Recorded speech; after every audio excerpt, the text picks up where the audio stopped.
अस्सलाम वालेकुम दोस्तों, मैं हूं सैयद उमर फ़ारूक अपने चैनल उमर स्पीक्स की एक और एपिसोड के साथ आपकी खिदमत में हाजिर हैं। दोस्तों, आज 5 रमज़ान मुबारक है और मैं पूरी उम्मीद करता हूं कि आप लोगों का रमज़ान जो है माशाल्लाह बहुत अच्छा गुज़र रहा होगा।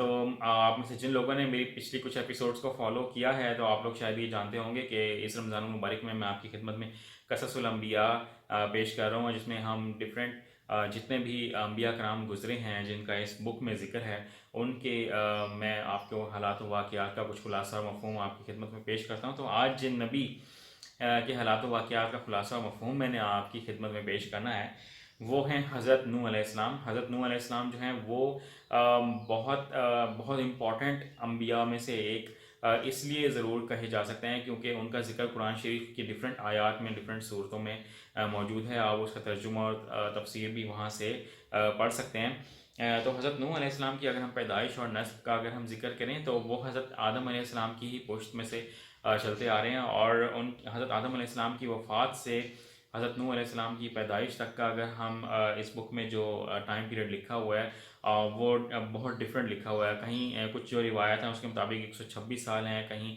146 साल हैं, बट जो हम इस बुक में से ज़िक्र करेंगे आपके साथ वो ये है कि हज़रत अबू उमामा ने एक मरफ़ू हदीस की रिवायत है। उनकी एक हदीस है कि एक शख्स ने रसूल सल्लल्लाहु अलैहि वसल्लम से फरमाया कि क्या आदम अलैहिस्सलाम नबी थे? आपने इरशाद फरमाया हाँ, उनको अल्लाह ताला से कलाम करने का शर्फ हासिल हुआ है। फिर उसने सवाल किया कि हज़रत नूह और हज़रत आदम अलैहिस्सलाम के दरमियान कितना फ़ासला है? आप सल्लल्लाहु अलैहि वसल्लम ने फरमाया 10 कर्न। तो ये एक सवाल था हुज़ूर पाक सल्लल्लाहु अलैहि वसल्लम से जो ये हदीस यहाँ इस बुक में बयान की गई है। 10 कर्न का मतलब है कि 10 ज़माने। अब वो जो 10 ज़माने हैं वो 100 साल का एक ज़माना भी हो सकता है, 1000 साल का भी हो सकता है। तो ये 10 कर्न का वर्ड जो है वो यहाँ यूज़ किया गया। तो दोनों जो नबी थे उनके दरमियान जो गैप है वो 10 कर्न का है इस बुक के मुताबिक।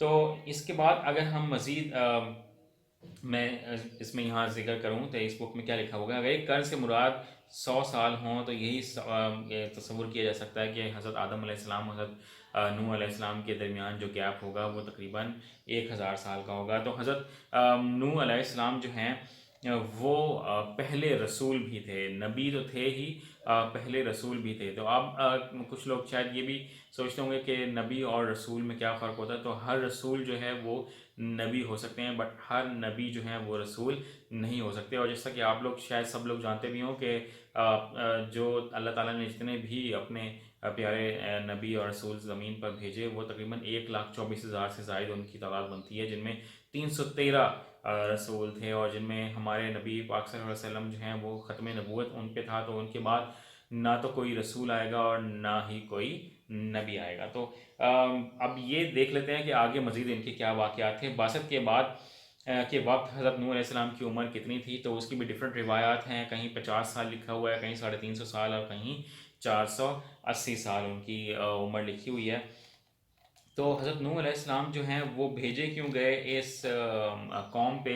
क्योंकि ये जो कौम थी ये बुत परस्ती में पड़ गई थी। क्योंकि हज़रत जो आदम अलैहिस्सलाम के बाद जो ज़माना गुज़रा तो उन उस टाइम में बहुत अच्छे अच्छे लोग भी गुज़रे। तो उनमें से बहुत से लोग जो हैं वो उनको जब वो फौत हो गए तो उनको बहुत याद करके रोया करते थे। तो इस बात का फ़ायदा इब्लीस ने उठाया और वो इंसान की शक्ल में उन लोगों के पास आया और उनको कहा कि तुम इनको इतना याद जो करते हो, मैं क्यों ना तुम्हें इनकी एक तस्वीर बनाकर पेश कर दूं ताकि तुम उनको अपने पास रख लो और उनको देख के खुश होते रहा करो ताकि तुम उनको याद करते रहो। तो ये उसका पहला वार था इब्लीस का।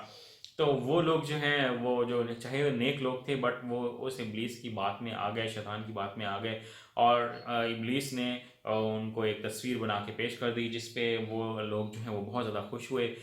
जब इब्लीस ने ये देखा कि ये तो बहुत ज़्यादा खुश हुए हैं और बहुत ज़्यादा टाइम इस तस्वीर के साथ गुजार रहे हैं तो उसने उनको एक और मशवरा दिया कुछ दिन के बाद कि आप ये एक ही जगह पे एक तस्वीर रखी हुई है तो हर बंदा यहीं पर ही आता है, तो मैं क्यों ना हर घर के लिए अलग अलग तस्वीर बना के दे दूँ।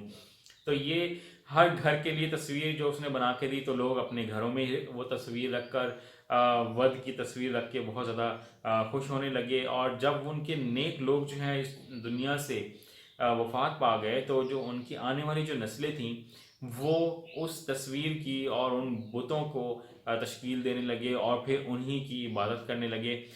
تو یہ ایک پورا سلسلہ تھا جو بتوں کی عبادت کس طرح سے سٹارٹ ہوئی، اس بک میں یہ کمپلیٹ بیان کیا ہوا ہے کہ ابلیس نے یعنی کہ شیطان نے کس طرح لوگوں کو بتوں کی پوجا کی طرف راغب کیا، لوگوں کو کس طرح سے ورگلایا۔ یہ اس بک کے پیج نمبر 65 پر یہ ڈیٹیل تمام دی ہوئی ہے۔ تو حضرت نوح علیہ السلام کو یہ تمام رسپانسبلٹی دی گئی کہ آپ نے ان لوگوں کو اللہ تعالیٰ کی طرف راغب دوبارہ واپس کرنا ہے اور ان کو نیک لوگوں کی صف میں لے کے آنا ہے۔ تو جب حضرت نوح علیہ السلام نے ان لوگوں کو تعلیم دینا شروع کی یعنی کہ تبلیغ دینا شروع کی، تو یہ لوگ جو سردار تھے وہ حضرت نوح علیہ السلام سے بالکل منکر ہو گئے۔ انہوں نے کہا کہ آپ تو ہمیں آپ کوئی دیوانے لگتے ہیں، اس طرح کے انہوں نے ورڈ یوز کیے، اور حضرت نوح علیہ السلام کی جو تعلیمات تھیں ان سے بالکل انہوں نے انکار کر دیا۔ تو یہ آگے میں مزید آپ کو بتاتا ہوں کہ قوم کے سرداروں سے جب سوال و جواب شروع ہوئے تو میں اس کی کچھ ڈیٹیل آپ کو پڑھ کے سناتا ہوں۔ قوم کے سرداروں نے جواب دیا کہ اے نوح، تیری پیروی گھٹیا لوگ اور کم عقل لوگ کر رہی ہیں، تجھ کو ہم پر کوئی برتری حاصل نہیں ہے، بلکہ ہم تجھے جھوٹا خیال کرتے ہیں۔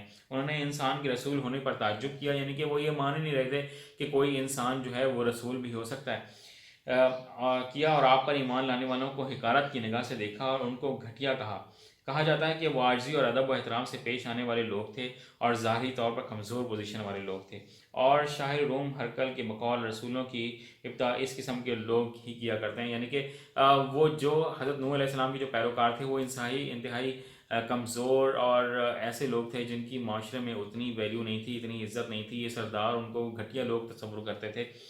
تو اس طرح کی جو باتیں ہیں جو وہ حضرت نوح علیہ السلام کا انہوں نے بہت دل بھی دکھایا۔ تو حضرت نوح علیہ السلام سے جب یہ تمام چیزیں یعنی کہ جب حضرت نوح علیہ السلام بہت زیادہ مایوس ہو گئے اور بہت زیادہ دکھی ہوئے تو انہوں نے اللہ تعالیٰ سے فریاد کی کہ اے اللہ، یہ لوگ جو ہیں یہ بالکل میرے انکاری ہیں، یہ لوگ میرا مذاق اڑاتے ہیں اور میں اب مزید اور کیا کروں، آپ میری رہنمائی فرمائیں۔ یہ اس پورے واقعہ کا کچھ مفہوم ہے جو میں نے شارٹ کر کے آپ کو بتایا۔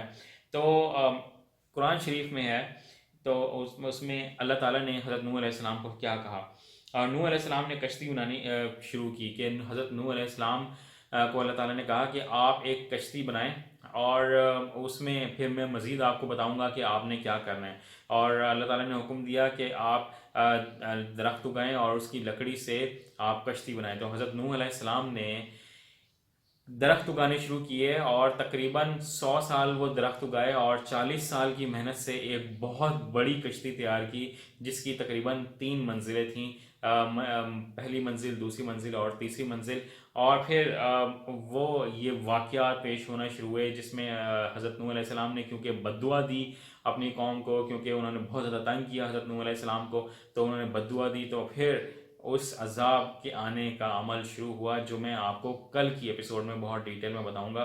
تو آئی ہوپ کہ آپ لوگوں کو آج کی میری ایپیسوڈ اچھی لگی ہوگی، تو کل کی ایپیسوڈ میں بہت ڈیٹیل میں آپ کو بتاؤں گا کہ یہ عذاب کس طرح سے آیا اور کون کون سے لوگ تھے جو اس عذاب سے مرے، اور کون کون سے لوگ تھے جو اس عذاب سے بچ گئے، اور جو حضرت نوح علیہ السلام کے فالوورز تھے جنہوں نے اللہ تعالیٰ کی عبادت کرتے تھے اور اللہ تعالیٰ کو ایک مانتے تھے۔ تو کل کی ایپیسوڈ کو ضرور دیکھیے گا کہ جس میں میں عذاب الہی کا ذکر ضرور کروں گا۔ اپنے گھر والوں کا بہت زیادہ خیال رکھیے گا۔